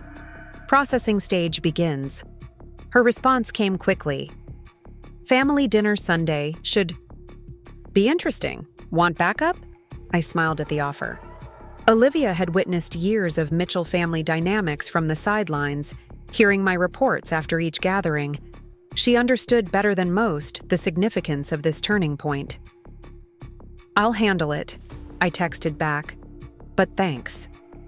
I spent the remainder of the evening finalizing preparations for the Denver Business Journal interview. With Uncle Paul and Ryan now aware of the basics, there was no reason to hold back with the reporter. The story would break next week, establishing my public identity just before the foundation's official announcement. My phone buzzed again, this time with a text from Megan. Dad and Ryan just left your place. Ryan called me. Is it true? The house? The foundation? Everything? I considered how to respond to my cousin, whose warning about the family investigation had been unexpected but appreciated. Yes, it's all true. Would you like to see for yourself? Brunch tomorrow? Her reply was immediate. Absolutely. What? Time? We arranged for her to visit at 11 the following morning. Of all the Mitchell family members, Megan was the one I was most curious about.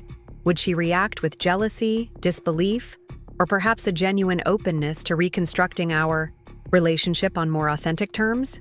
The next morning, I woke early and spent an hour in my home gym before preparing a simple but elegant brunch. At precisely 11, Megan's car pulled up the driveway. Unlike her father and brother, who had approached my home with skeptical inspection, Megan emerged from her car with wide-eyed wonder, taking in the mountain setting with obvious appreciation. Sarah, she greeted me at the door with an awkward half-hug. This is incredible. I led her through the house, watching as she absorbed each space with genuine enthusiasm rather than critical assessment. Where Uncle Paul and Ryan had noted property values and investment potential, Megan commented on the light, the views, the aesthetic choices. It's so you, she said as we settled in the kitchen where I'd laid out brunch. But not the you I thought I knew. Does that make sense? Perfect sense, I replied, pouring coffee for both of us. It's the authentic me, not the version I presented at family gatherings. Megan's gaze was direct, her usual social polish temporarily set aside. Why, Sarah, all these years, letting me think you were struggling when you weren't. I don't understand." It was the same question Uncle Paul and Ryan had asked, but coming from Megan, it held a different quality. Less accusatory, more genuinely confused. "It's complicated," I acknowledged. Part of it was wanting to succeed or fail on my own merits, without family connections or interference. Part of it was understanding that the Mitchell family dynamic depends on certain roles remaining fixed, and my success would disrupt those roles in ways that might not be welcomed. Megan nodded slowly. "Like how Dad and Ryan always position themselves as the business authorities, and everyone else is supposed to defer to their expertise." "Exactly. And you didn't want to challenge that directly." "I wanted to build something that was truly mine," I clarified. "Not something that would be measured against Mitchell Properties standards or subject to Mitchell Properties influence." Megan took a sip of her coffee, her expression thoughtful. "I get that more than you might think." The comment surprised me. "How so?" She set down her cup carefully. "You're not the only one who feels constrained by the Mitchell family expectations, Sarah. My whole life has been mapped out according to what would benefit the family business. And image, the right schools, the right social connections, the right husband." I recalled her upcoming wedding to the hedge fund manager, whose father was a potential Mitchell Properties investor. "Trevor," I said. "Trevor," she confirmed, a complicated expression crossing her face. "The perfect match according to Dad and Ryan. Merging of compatible family interests and all that." "And what do you think?" I asked, realizing I'd never actually inquired about her feelings toward her fiancé. Megan's gaze drifted to the mountains visible through the kitchen windows. "I think I envy you," she said finally. "The courage it took to build all this outside the Mitchell orbit. To define success on your own terms instead of accepting the definition handed to you." The admission hung in the air between us, raw and unexpected.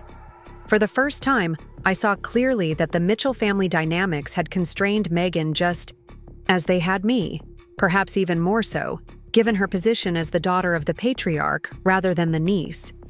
"It's not too late, you know," I said gently. "To make choices that align with your own values and desires rather than family expectations." She gave a small, sad smile.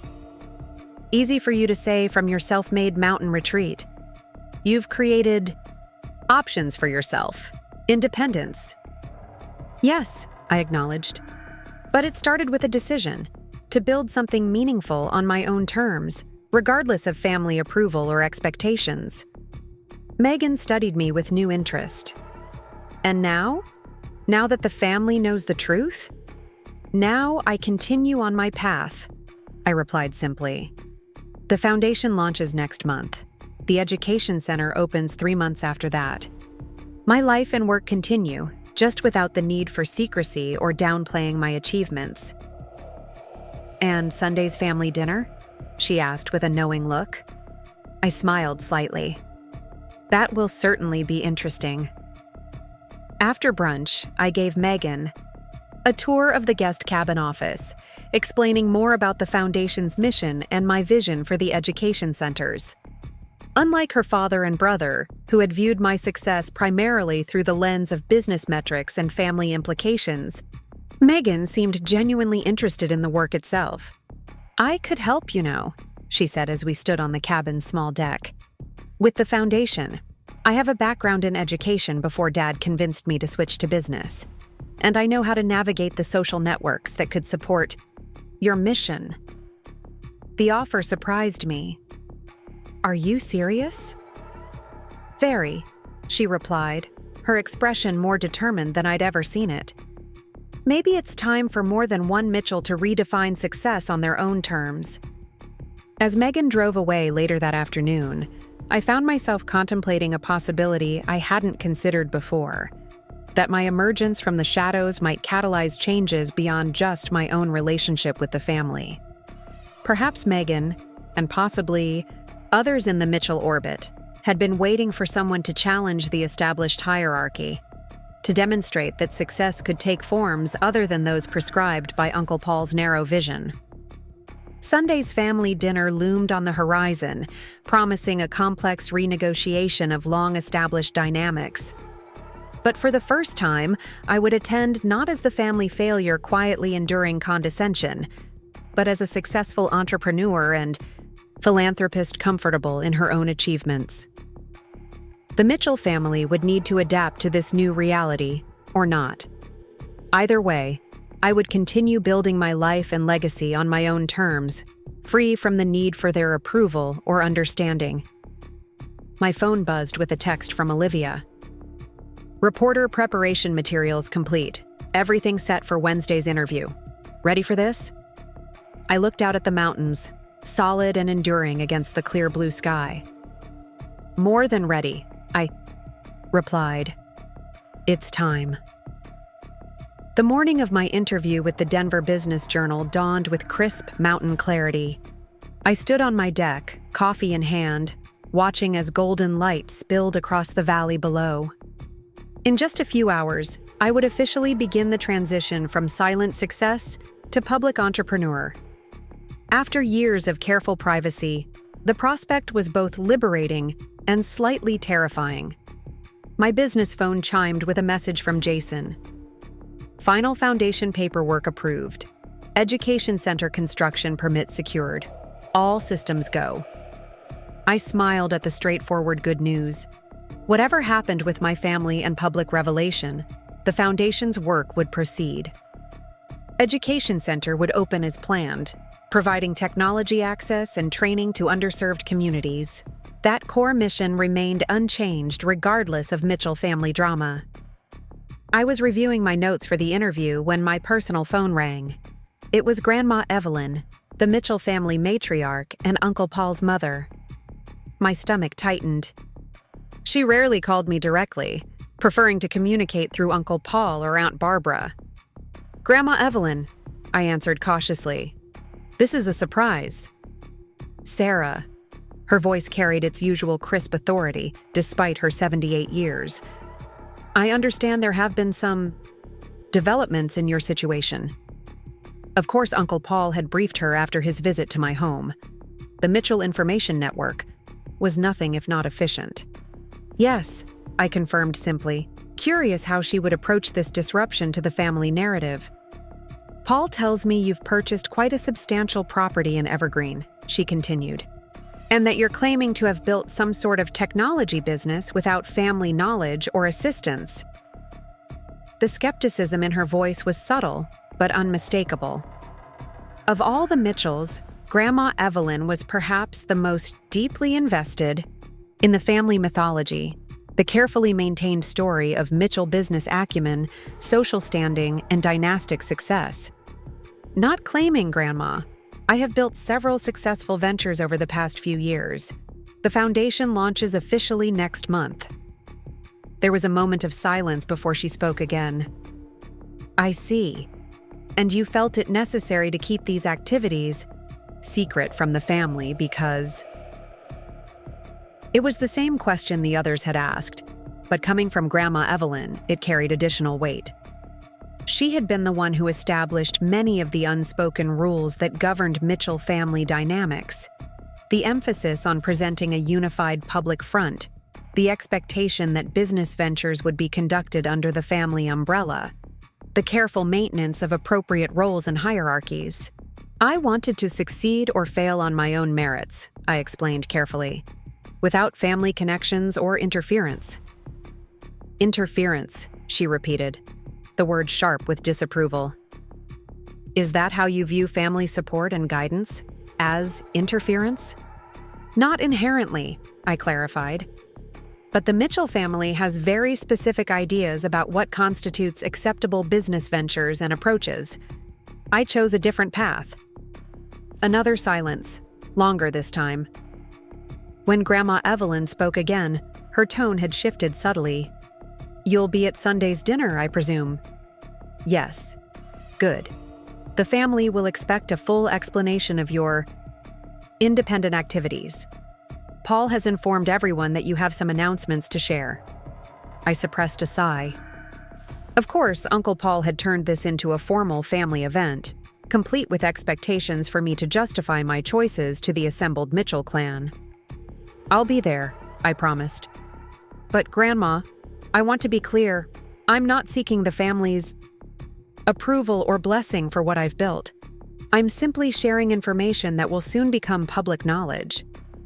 "We shall see," she replied cryptically. "Until Sunday, Sarah." After she hung up, I took a deep breath, steadying myself against the subtle manipulations that characterized so many Mitchell family interactions. The Sunday dinner would clearly be more challenging than I'd anticipated, not just explaining my success, but defending my right to have achieved it independently. I pushed these thoughts aside as I prepared for the Business Journal interview. This was a critical moment in my transition to public entrepreneur, and I needed to focus on presenting my story clearly and compellingly. The reporter, Diane Chen, no relation, arrived precisely at 10, her professional demeanor tempered with genuine curiosity. I'd chosen to conduct the interview in my guest cabin office, which provided both an impressive view and a practical demonstration of how I conducted my business. "Thank you for agreeing to this interview, Ms. Mitchell," Diane began, setting up her recording equipment. "Your story is quite unusual. A successful tech entrepreneur who's operated almost entirely under the radar until now." I smiled. "Please call me Sarah. And yes, I've deliberately maintained a low profile while building my business ventures. Until now, that approach served my goals well." "Let's start with the basics," she suggested. "What exactly have you built that's bringing you into the public eye now?" Over the next 2 hours, I walked Diane through my journey, the development of my productivity app, the strategic investments that had grown my initial success, and most importantly, the Foundation's mission to bring technology, education to underserved communities. The Mitchell Innovation Center for Education, MICE, launches officially next month, I explained. Our first physical location opens in the Westside development 3 months later. We'll provide free technology access, coding classes, digital, literacy programs, and innovation workshops for underserved youth and adults. "And you're funding this entirely yourself?" Diane asked, clearly impressed. "Yes. I've endowed the foundation with approximately $6 million, plus the properties that will house the education centers. That ensures operational stability regardless of future economic fluctuations." Diane's questions were thorough, but fair, focusing on the business aspects of my ventures and the Foundation's mission rather than the family dynamics that had shaped my approach. Until the end of the interview, when she broached the subject directly. "I have to ask," she said, her tone shifting slightly. "You're a member of the Mitchell family, known locally for Mitchell Properties and their real estate developments. Yet you've built your success entirely separate from the family business. Was that a deliberate choice?" I had anticipated this question and prepared a measured response that acknowledged the reality without creating unnecessary family drama in the press. "I have tremendous respect for what my Uncle Paul has built with Mitchell Properties," I replied carefully, "but I wanted to create something aligned with my own values and vision. The Foundation's focus on technology education and digital access reflects my personal priorities and experiences." "So, there was no family support for your ventures?" "My path has been independent," I stated simply. "Every entrepreneur must find their own way forward. Mine happened to develop outside the family business context."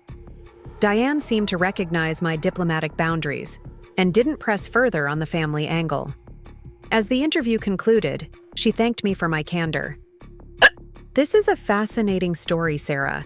The self-made success operating quietly while building something significant, then emerging to launch a major philanthropic initiative. It's compelling. We'll run the feature next Wednesday, as agreed." The remainder of the week passed in a flurry of activity as I prepared for both the article publication and the upcoming family dinner. By Saturday evening, I felt ready to face whatever the Mitchells might throw my way. I'd built something meaningful entirely on my own terms. Their approval or disapproval couldn't change that reality. Sunday arrived with perfect spring weather, the kind of day that normally promised pleasant outdoor gatherings. For the Mitchell family dinner, however, the sunshine felt incongruously cheerful given the tensions I knew awaited inside Uncle Paul's Cherry Hills mansion. I dressed with deliberate care, professional without being showy, successful without being ostentatious. My mother's pendant completed the outfit, a small connection to the one Mitchell who had always encouraged my independence. The driveway was unusually full when I arrived, confirming Megan's warning that Uncle Paul had summoned the extended family for this occasion. I recognized vehicles belonging to relatives who rarely attended regular family gatherings, including Cousin David from Boulder and Aunt Jennifer from Fort Collins, the family's other independent business operators who had dared to build ventures outside the Mitchell property's umbrella. "Full house," Megan murmured as she met me at the front door. "Dad's determined to make this a formal family tribunal." "Let him try," I replied quietly, squeezing her hand in solidarity.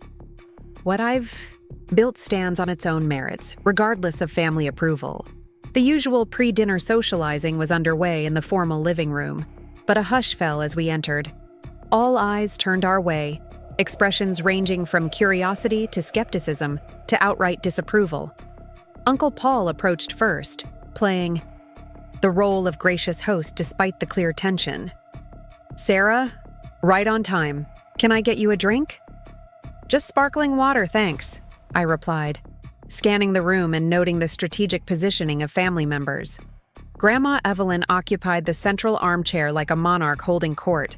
Uncle Steve and his wife flanked her protectively. Ryan stood by the fireplace, Trevor beside him in what appeared to be a show of solidarity against Megan's wedding hesitations. Aunt Barbara circulated with practiced social grace, though her smile tightened when our eyes met. And in opposite corners, slightly removed from the main family grouping, stood Cousin David and Aunt Jennifer, the Mitchell rebels, who had dared to build successful businesses outside the family umbrella. David caught my eye and offered a subtle nod of support. I made my way toward him, curious about his perspective on this family gathering. "Sarah," he greeted me with a genuine smile. "Heard you've been shaking up the Mitchell hierarchy. Well done." His approval was unexpected, but welcome. David had built a successful restaurant group in Boulder, ignoring Uncle Paul's insistence that he join Mitchell Properties after college. The family had initially mocked his little food hobby, until it became clear he was building something substantial, at which point Uncle Paul had attempted to bring the business under the Mitchell umbrella through investment. David had declined, creating lasting tension. "Just building something I believe in," I replied modestly. "Which is exactly what terrifies the Mitchell old guard," Aunt Jennifer observed wryly. Her interior design business had followed a similar trajectory. Initial family dismissal followed by attempts at appropriation when it proved successful. "Is that why you're both here today?" I asked. "As cautionary tales?" David laughed softly. "More likely as evidence of the dangers of straying from the Mitchell mothership." Paul made quite a point of emphasizing how important it was for all family perspectives to be present for your, what did he call it? Your clarification of circumstances. "Sounds ominous," I noted. "It's classic Mitchell family theater," Jennifer assured me. "Create a formal tribunal atmosphere. Pressure the nonconformist to justify their choices. Then offer conditional reacceptance if they acknowledge the family's wisdom and authority." "I've experienced the pattern myself," David added. "Though, in my case, I declined the conditional reacceptance and have been comfortably estranged from the inner circle ever since." "Worth it?" I asked. His smile was answer enough. "Entirely." Dinner was announced, and we proceeded to the formal dining room where place cards had been arranged with obvious strategic intent. I was seated directly opposite Uncle Paul at the massive table with Grandma Evelyn at the head position between us. Ryan sat to his father's right, Trevor beside him. Megan was placed between Aunt Barbara and Uncle Steve's wife, presumably to maximize family influence regarding her wedding hesitations.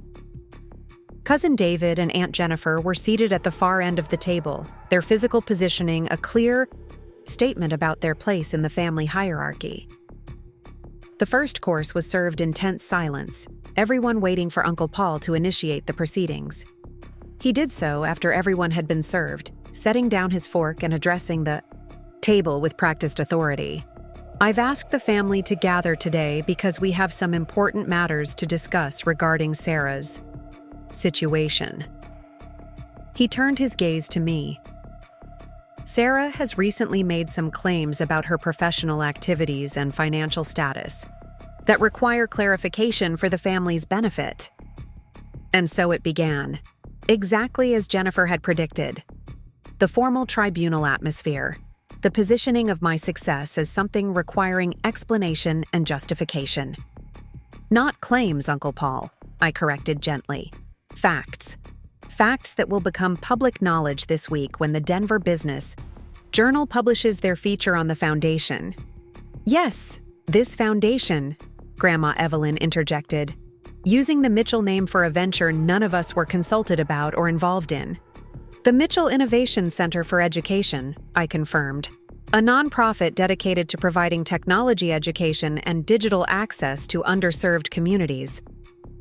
And funded how, exactly? Uncle Paul pressed. You've been vague about the specifics of these supposed business ventures of yours.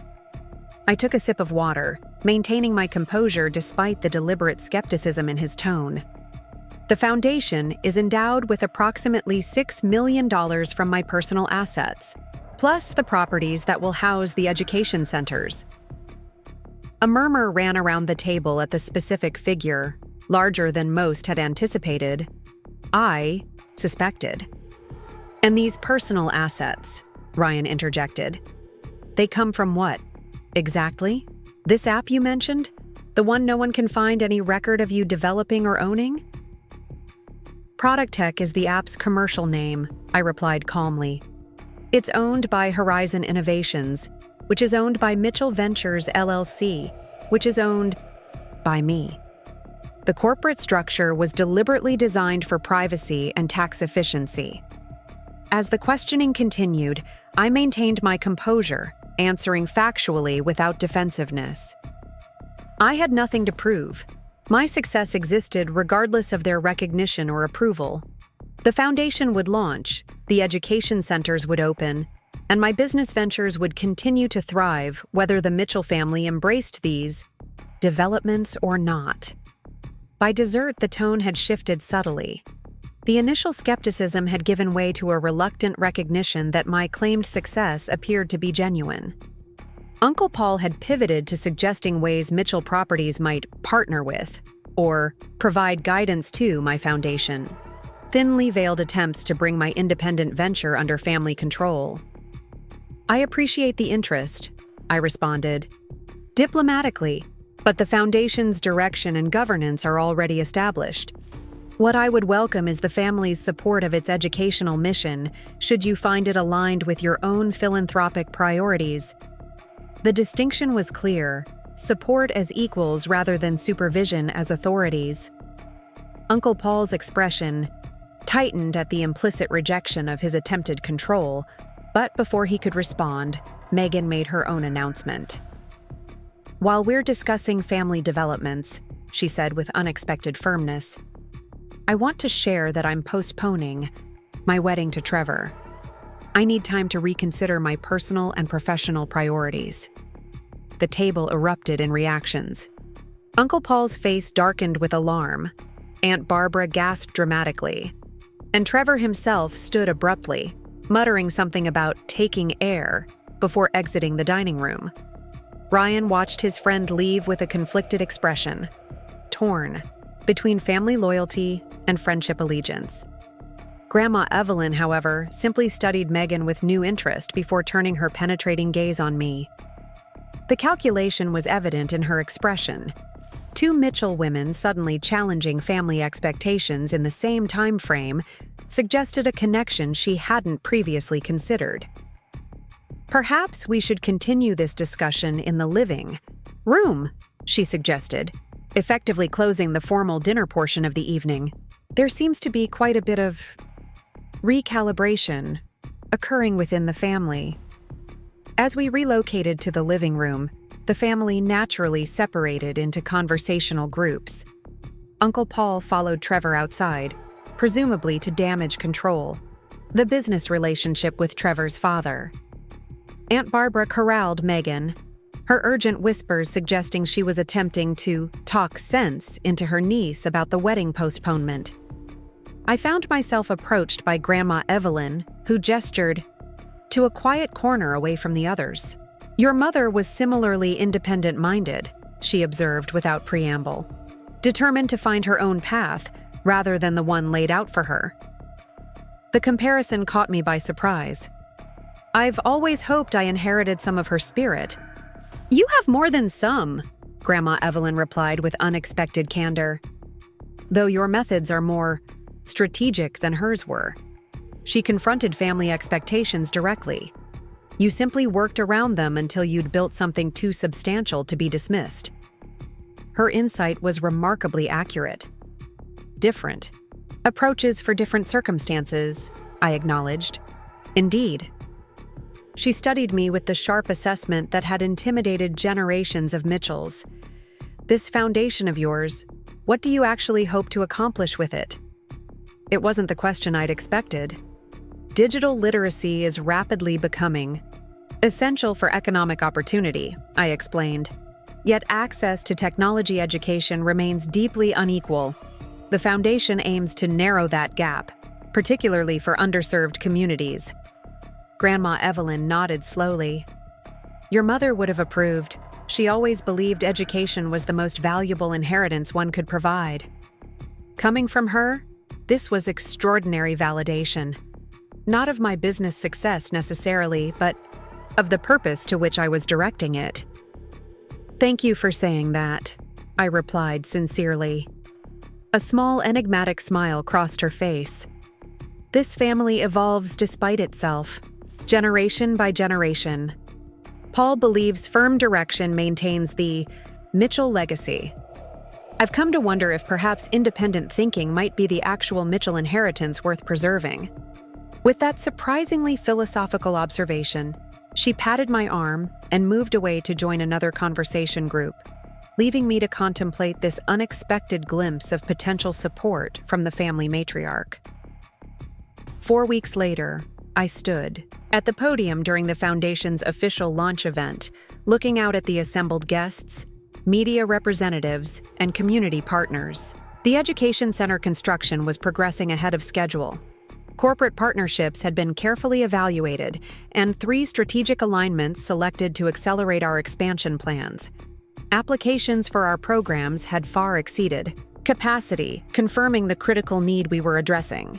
In the front row sat an unusual assembly: Grandma Evelyn, elegant and attentive; Megan, who had joined the Foundation in a program development role; Cousin David and Aunt Jennifer, representing the Mitchell Independent contingent; and somewhat, surprisingly, Uncle Paul and Ryan, their presence a public acknowledgement of family connection despite our ongoing negotiations about boundaries and autonomy.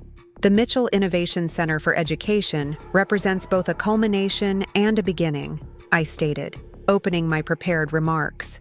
A culmination of years of building technology solutions that make people's lives more productive and connected, and a beginning of our mission to ensure that digital literacy and technology education are accessible to all communities, regardless of economic circumstances. As I continued outlining the Foundation's programs and vision, I felt a profound sense of alignment between my external work and internal values. The path to this moment had required years of patient building, careful privacy, and strategic independence. It had meant enduring family misconceptions and condescension while knowing the truth of what I was creating.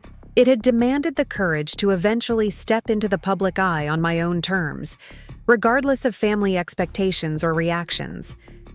But standing here now, my success acknowledged, my mission launched, my autonomy maintained, it was clear that every calculated risk and careful choice had led precisely where I needed to be.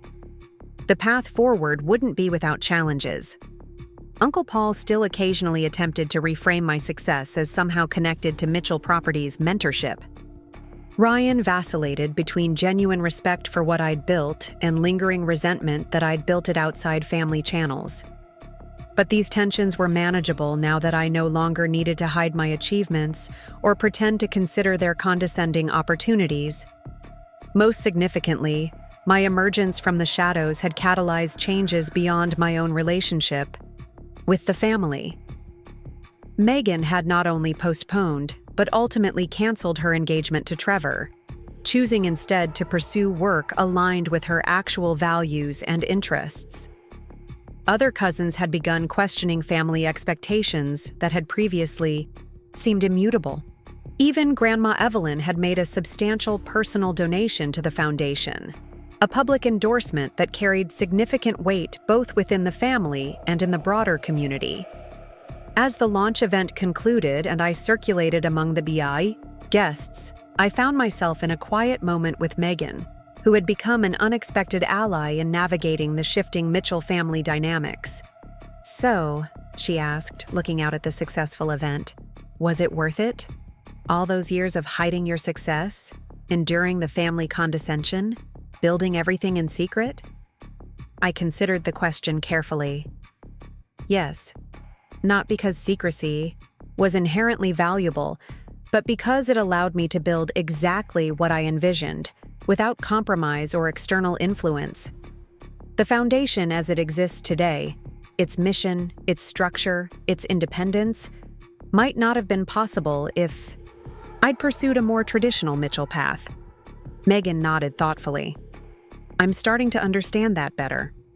Since ending things with Trevor and joining the foundation, I've experienced both the discomfort of family disapproval and the freedom of making choices aligned with my actual values.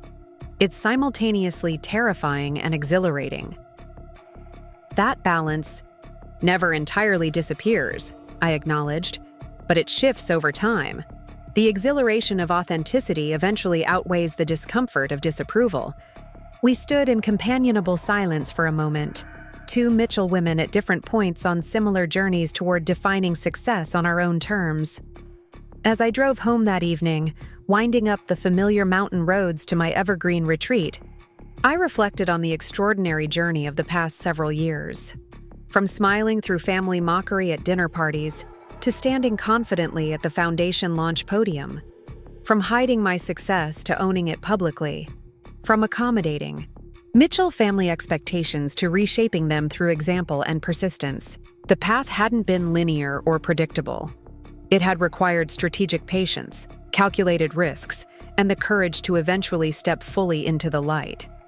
It had meant enduring misconceptions and condescension while knowing the truth of what I was building. It had demanded the strength to ultimately claim my success without apology or justification.